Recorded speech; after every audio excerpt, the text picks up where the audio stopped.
Hello ladies and gentlemen, and welcome to the Tyrian Weekly, your weekly recap of all the new Guild Wars 2 news. The I'm going to try this without a script and see how it goes edition. My name is Dan Cornell from youtube.com/DanDoesGames and stuff, but you likely do not care about that. Let's get on with the show.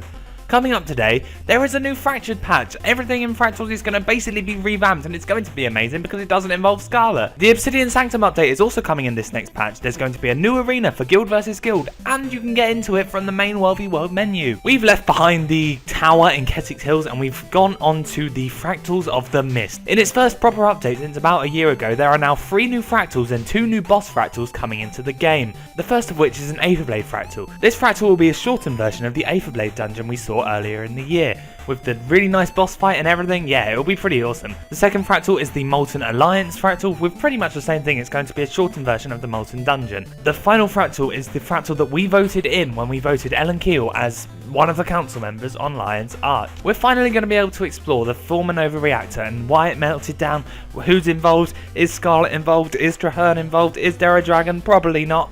Oh well, we're going to find out why it exploded. Why did it explode? We don't know, but hopefully we're going to find out in this patch. When you first enter Fractals, you will be put into a story instance within the Fractals of the Mists. It's assumed that we'll be able to find out most of the story in there, and then in proper Fractals you'll be able to just go through it without any of the story gubbins. As well as new proper Fractals, there are 2 new boss Fractals. Now that Jade Moore is going to be joined by 2 other people. Those people are the bosses at the end of the Aetherblade and Molten Alliance dungeon. Also new to the Fractals is Mistlock Instabilities. Past level 30 there will be new challenges in Fractals of the Mists. They'll offer new and varied challenges even to veterans of Fractals of the Mists. The instability is tied to the Fractal level, and it will be the same for all 3 Fractals and the boss, but will be replaced by a new challenge when you move up to a new Fractal. This sounds very interesting. It sounds like a new way to make Fractals seem interesting instead of just a grind. Anyone that was above level 30 before this patch has now been reset to level 30 because there's going to be new leaderboards coming into the game.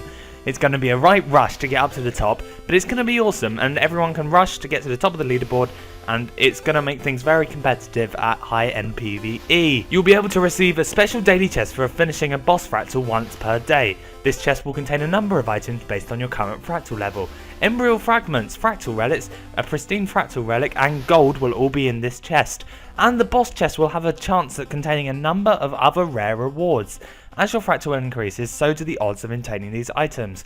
You will get Fractal Weapon Skins starting at level 10, Ascended Rings starting at level 10, Ascended Weapons starting at level 10. Do you see the common theme here? Infused Ascended Rings, they start at level 20. And then at level 40 it will have a small chance to contain an Endless Fractal Tonic. Using this item will transform you into a random creature found in the Fractals, and it's also account bound, so it can be used in any of your characters. Completing a Fractal will yield you a repeatable chest that contains the following: Fractal Relic, Agony Resistant Fusions, and character equipment of blue quality or higher. And after level 30, this repeatable chest has a chance to contain a brand new rune or sigil. The Rune of Resistance grants bonus toughness, a reduction in condition damage, and Aegis upon using a Signet. And the Signet Momentum grants a stacking toughness buff every time you kill an enemy.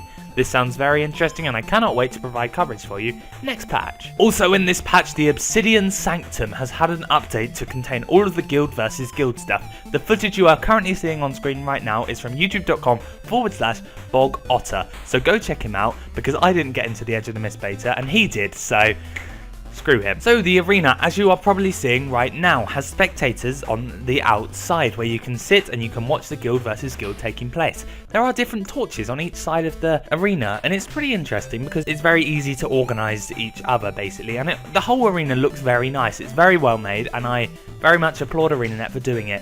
Inside of the Obsidian Sanctum there isn't going to be any Bloodlust buff, so it's pretty even on both sides actually. I'm looking forward to seeing how the Guild v Guild community evolves because of this. It'll be very interesting to see, and I can't wait to maybe get involved myself. You can get to this. You will also be able to get to this map from the World vs World menu now. This is what happens when I don't put a script in. That was the Tyrian Weekly for this week. If you have enjoyed the show, please be sure to subscribe to the MMORPG.com channel. And if you like the sound of me, come check out my channel at youtube.com/DanDoesGames and stuff. Thank you very much for watching, ladies and gentlemen. I will see you back here next week. Goodbye.